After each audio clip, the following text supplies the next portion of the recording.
Hey y'all, this is Rate the Shade. Morgan Price from Iowa writes, my best friend and I work together. She has been crushing on this guy who we also used to work with, but he has a girlfriend of 3 years. Uh-oh.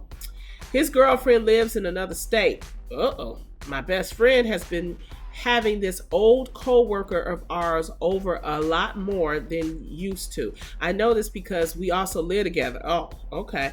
I come home sometimes to find his car in the driveway. Is it shady of me to not reach out to this dude's girlfriend?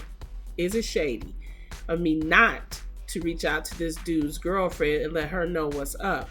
But if I did that, wouldn't it be shady to my bestie to rat her out? Hell, yeah, it'd be shady. First of all, why you even involved?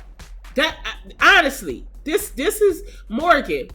Let that happen. Whatever's gonna happen to you, all you could do is tell the girl, you know he got a girlfriend, and leave it alone. You going and telling, you don't even know the situation. That girl is out of town or lives somewhere else.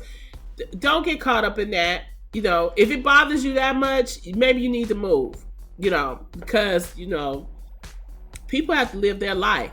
But this is something. I think. I mean, to answer the question, I think it's shady for you to even worry about it. But let me know what y'all think. My light went out, so I gotta go. Love y'all.